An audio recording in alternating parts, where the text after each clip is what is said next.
হচ্ছে সেই জয়পুর জঙ্গল।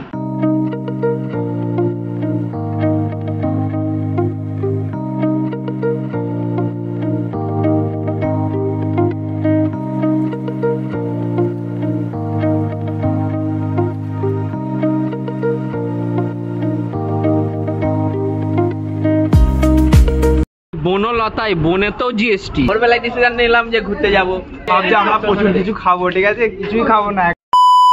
হেই এভরিওয়ান, আসসালামু আলাইকুম। চলে এসেছি আবারও একটা নতুন ব্লগ নিয়ে তোমাদের সাথে। আজকে আমরা যাচ্ছি একটা ইন্টারেস্টিং জায়গায়। আমরা যাচ্ছি বাঁকুড়ায়। আজকে বাঁকুড়া যে জয়পুর ফরেস্ট আছে, আমরা সেখানে যাচ্ছি। তোমরা সম্পূর্ণ ভিডিও বিনা স্কিপ করে দেখতে থাকো। আর তোমরা যারা আমাদের চ্যানেলে নতুন, অবশ্যই সাবস্ক্রাইব করে আমাদের পাশে থাকো।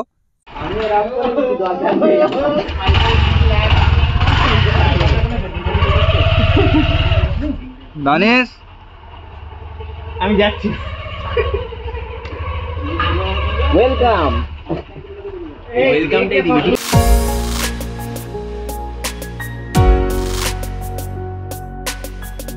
এখন আমরা আরামবাগে যাব। এখান থেকে আর আরামবাগ এস্টিমেট 9-10 কিলোমিটার হবে। তো আমাদের ওখানে রাস্তা এতই বেকার, মানে দেখানোর মতো অবস্থা না, না ভিডিও স্টেবল হচ্ছে না কিছু হচ্ছে।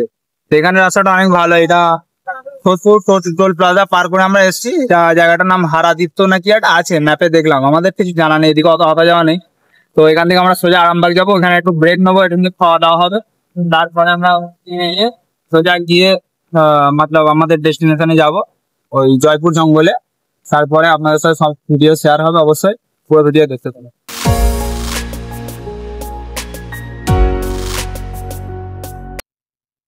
এখন এসছি আরামবাগে, আরামবাগ ফুড আইসল্যান্ড। এখানে একটু দাঁড়িয়ে একটু চা টা খেয়ে একটু খাওয়া দাওয়া করে, সকালবেলা তো কিছু খাওয়া দাওয়া হয়নি সেরকম। এখানে একটু খাওয়া দাওয়া করা হবে। তুমি কিছু বলো।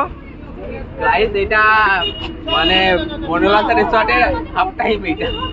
এটা বনলতা রিসর্ট নয় তো? ভার্সন এটা তো আমরা দেখতে পাচ্ছি ফুড আইসল্যান্ড। আরে এটা তো লাইট ভার্সন, মানে স্টে করার। বনলতা রিসর্টে যাওয়ার আগে এটা স্টে।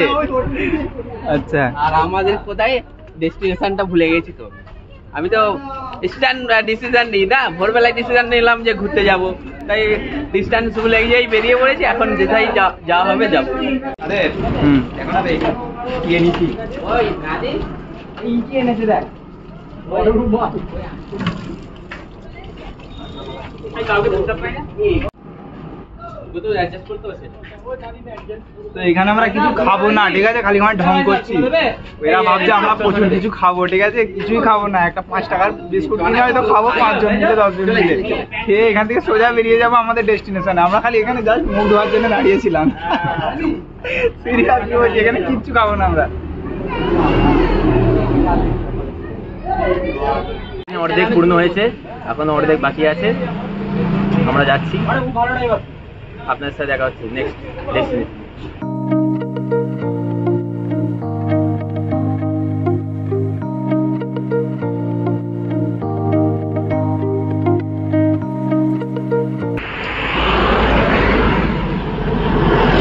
এই হচ্ছে সেই জয়পুর জঙ্গল। একটা হরিণের বাচ্চা ধরে নিয়ে যাবো, নিয়ে ঘরে নিয়ে যাবো, খাঁচাই ভরে রাখবো। তুমি কি বলছো, খাঁচাই ভরে রাখলে কেমন হবে? না, হরিণকে জাস্ট ভুল করে মেরে ফেলেছিল সালমান খান। এখনো তার জন্য কেস লড়তে হয়, বললেও ওইসব কিছু কাজ নয়। এখনো পর্যন্ত হরিণ, বাঘ, হাতি কিছু দেখতে পাইনি। দেখা যাক কি হয়। বেরোবে বলে মনে হচ্ছে? কি বেরোবে না, হাতিটা কি বের করেই ছাড়বো।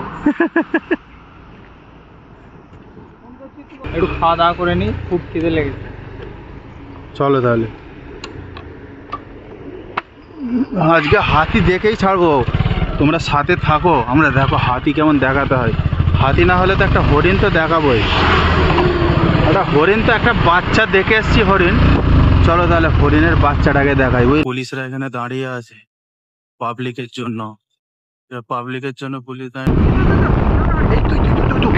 আস্তে আস্তে আস্তে আস্তে চলো, আস্তে চলো, আস্তে চলো। এই দেখো হরিণটা দাঁড়িয়ে আছে, দেখতে পেয়েছো? এই দেখো, এই দেখো হরিণটা, এই দেখো হরিণ, দেখতে পেয়েছো?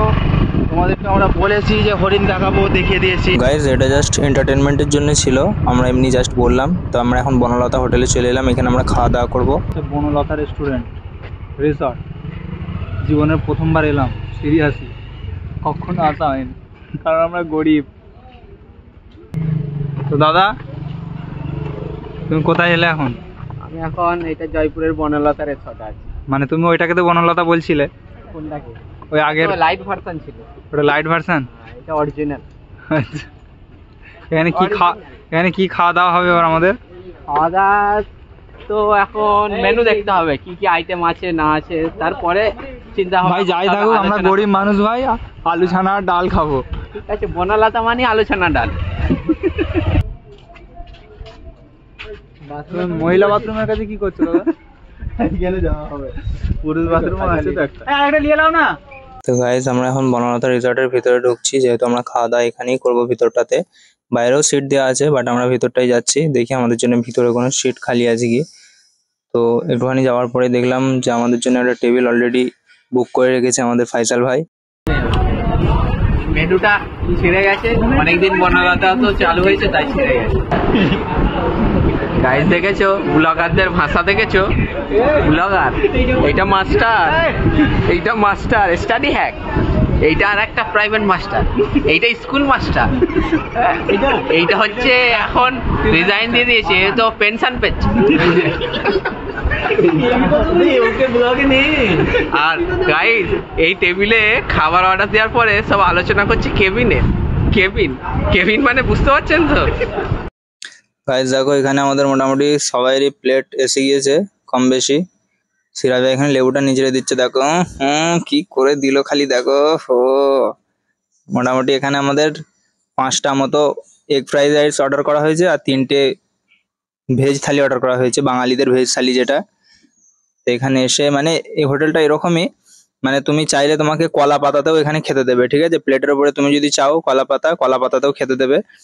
তো এখানের খাবার মোটামুটি আমরা ট্রাই করে বুঝলাম, তো খুব ভালোই ছিল, আমাকে ভালোই লাগলো। আর সব থেকে বড় বিষয় হচ্ছে যেটা এখানের যে ভিতরের মানে যে স্টাফদের ব্যবহার, খুব সুন্দর ব্যবহার।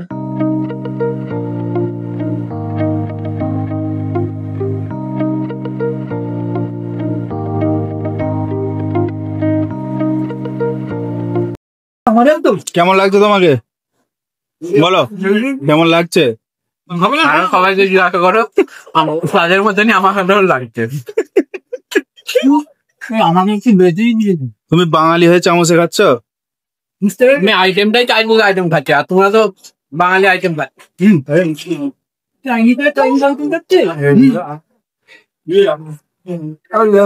বলো খেয়ে দেখি মানে ফিলটা হলো। খুব ভালো খেয়েছে, কিন্তু একটু বেশি হয়ে গেছিল, সেটা ক্যামেরাম্যান খেয়ে নিয়েছে এখন যে ব্লগ করছে, ঠিক আছে? আর বাকি সবাই খেতে পারেতে নষ্ট করেছে। একবার ক্যামেরাটা ঘুরিয়ে দেখিয়ে দাও। নষ্ট করে দিতে মাস্টার সব শিক্ষা দেয় যে পুরো প্লেট মুছে খেতে হবে, মাস্টার নিজেই খাচ্ছে না। প্লেটটা এই মালটা আবার দোয়াশলা মাল, এই মালটা খেয়েছে অন্য জনের প্লেটে, চাটনি এসছে, লুক করছিল, চাটনিটা অন্য জনের প্লেটে খেয়ে নিয়েছে।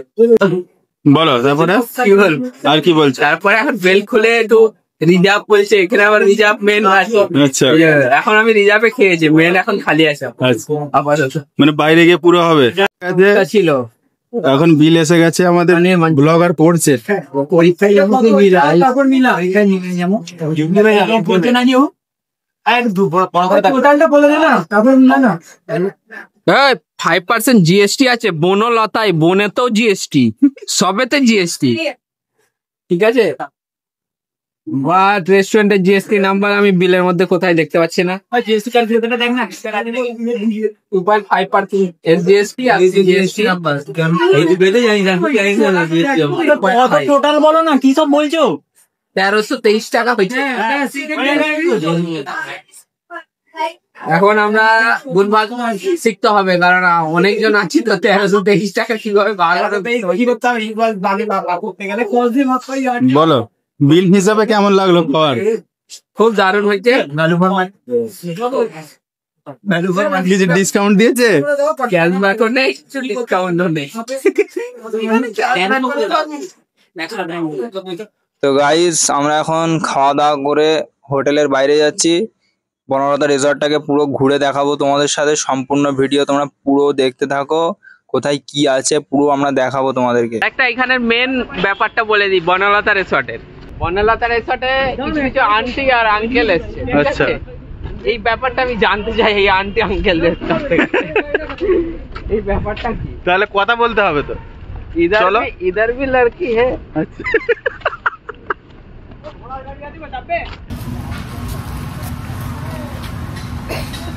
আমরা এসেছিলাম বনলতা রিসর্ট, পিছনে দেখতে পাচ্ছ বনলতা রিসর্ট। আমরা খাওয়া দাওয়ার পরে এখানে ভাবলাম কি একটা করা যায়, একটা ছোটো মতো রিলস বানানো হচ্ছে, তো সবাই মিলে সাথে আছি আমরা। ডাইনোসর, ডাইনোসর এখানে, ডাইনোসর কই গো? এই তো ডাইনোসর, ডাইনোসর, এই তো ডাইনোসর, আদা ডাইনোসর।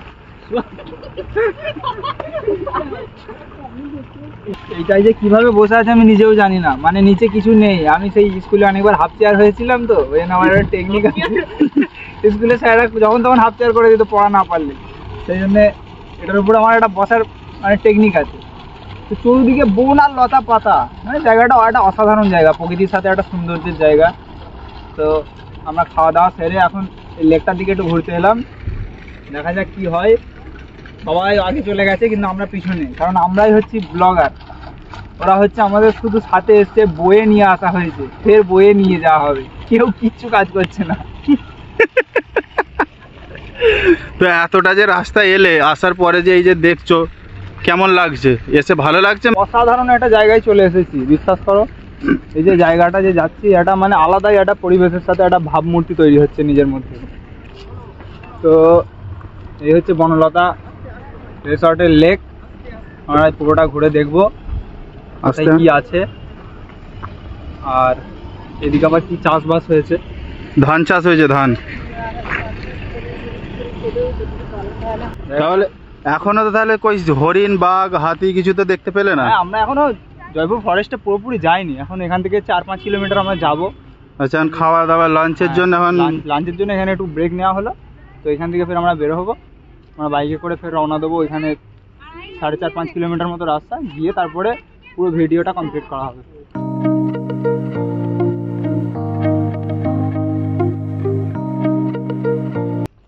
এখানে কি ব্যাপার, এরকম সব সাদা কেন? কাদের ভাই, এইখানে সাদা কেন সব, এগুলো কি ব্যাপার? এগুলো হচ্ছে বিধবাদের ড্রেস ভাই, কিছু করার নেই, যাদের চলে গেছে স্বামী দুনিয়া ছেড়ে তাদের জন্য এগুলো। এইগুলো তো ড্রেস নয়, এগুলো তো বেডশিট। ও আচ্ছা, বেডশিট। সরি, এগুলো ভুল হয়ে গেছে, এগুলো বেডশিট ছিল, মানে এগুলো বিধবাদের নয়।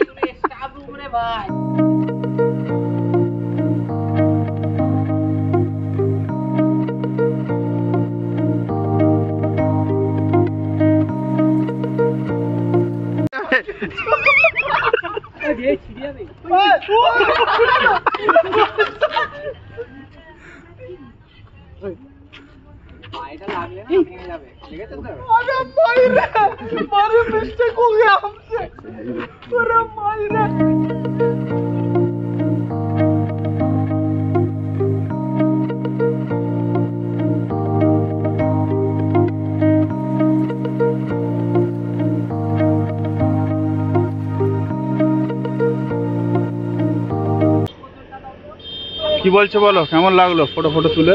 ফটো তুলে ভালোই লাগলো, কিন্তু বনে চলে গিয়েছিলাম, কিসব কামড়ে নিল কিছু বুঝতেই পারিনি। পিঁপড়ে কামড়ে নিয়েছে, আবার বিজুটি পাতা লেগে গিয়ে চুল কাটছে, কি বলবো।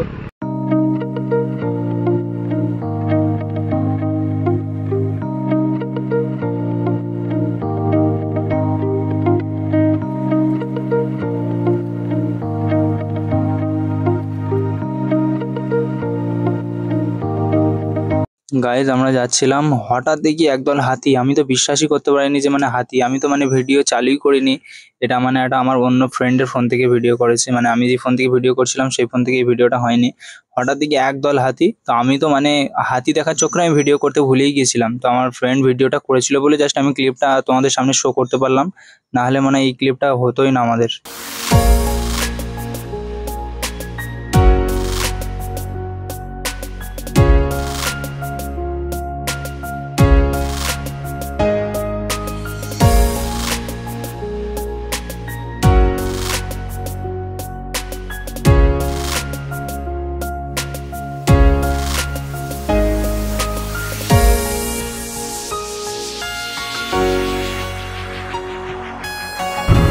এই সেই গ্রামের ঐতিহ্য বাঁকুড়া মাটি, যেটাকে আমরা ছোট থেকে বাঁকুড়া মাটি নামেই চিনি, যেটা লাল মাটি, এটাকে আমরা বাঁকুড়া মাটি নামেই চিনি। তো মাটি অনেকদিন পরে দেখা মিলেছে।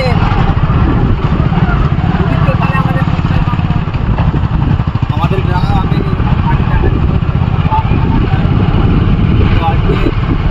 ছোটো থেকে মানে অনেকদিন পরে এই মানে মাটিটাকে দেখা পেলাম, বাঁকুড়ায় এসেই দেখা পেলাম। তার আগে মানে কোনো জায়গায় দেখতে পাইনি এই মাটি।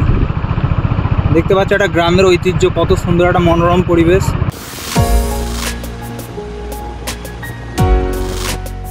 আমাদের মেম্বাররা ওয়েট করছে এখানে আমাদের জন্য।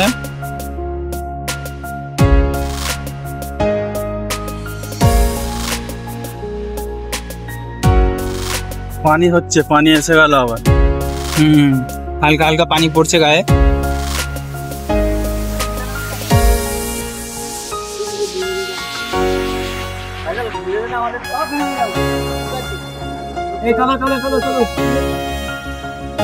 জঙ্গলের ভিতর দিয়ে একটা মেন রোডে উঠলাম।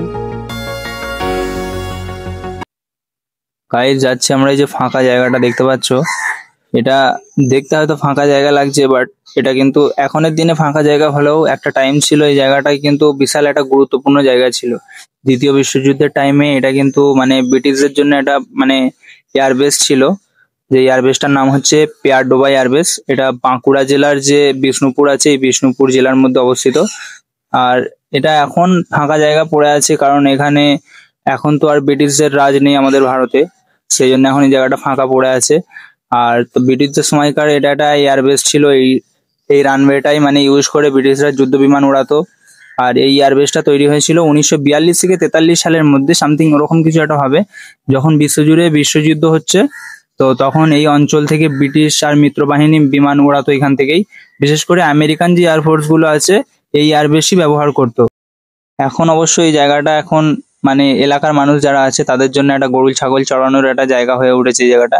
কিন্তু পুরোনো দিনের সেই কংক্রিটের ফাটল আর ভাঙাচোরা রাস্তাগুলো যেন আজও গুনগুন করে সেই ইতিহাসের কথাগুলো বলে যাচ্ছে। চারপাশে গ্রামের প্রকৃতি আর মাঝখানে দাঁড়িয়ে থাকা এই ইতিহাস বাস্তবে আজকের পেয়ারডোবা। ফাইনালি গাইস আমরা রানওয়েতে পৌঁছে গেছি। British airbase. ব্রিটিশের টাইমে এখানে প্লেন যেত, সবাই যেটা বলছি আমরা কিছুই জানি না। এখনের দিনে ব্রিটিশের টাইমে তো প্লেন যেত, এখনের দিনে এখানে কত ভুলভাল কাজ হয়, যেমন ওখানে মদ খাচ্ছে, হিহি দেখো এখানে মাতাল কটা বসে আছে। চলো আমরা এবারে বাড়ি যাওয়ার জন্য রওনা দিচ্ছি। দেখি বাড়ি আমরা পৌঁছাতে পারবো কি কোনো ঠিক নেই। শরীরে তো টেনশনে মাথা খারাপ হয়ে যাচ্ছে, বাড়ি মনে হয় যেতে পারবো না। আমরা ম্যাপ ভুলে গেছি, আর এইখানে ম্যাপের গাড়িতে যাওয়া সম্ভব নয়। ম্যাপের ওই টুনটুনিওয়ালা গাড়িটা আসেও না, ম্যাপের গাড়ি এখানে নিয়ে ঘুরবে ক্যামেরাওয়ালা। তো আমরা ম্যাপও আমাদেরকে দেখাচ্ছে না। আমরা এখন আমাদের নিজেদের ইচ্ছা মতো যাবো, যদি বাড়ি পৌঁছাই তো পৌঁছাবো, না এখানে পার্টি ফাটি বিছিয়ে শুয়ে পড়বো।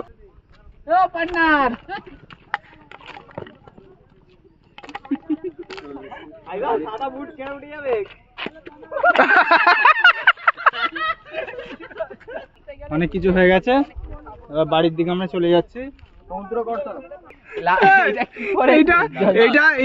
এইটা আমরা ওয়েদার বলে জানি এই জিনিসটাকে, ওয়েদার বা আবহাওয়া। তো এ বলছে এটা আবাটাকে দেখ না। জয়পুর ফরেস্টে গ্ল্যামার নিয়ে চলে এসেছি, এটা দেখা। জয়পুর ফরেস্ট কি তোমার বাড়ি থেকে খুব দূর নাকি? এই তো সামনেই ভাই। তো সোহেল বলছে এখানে মেয়েকে বিয়ে করে এখানে থেকে যাবে।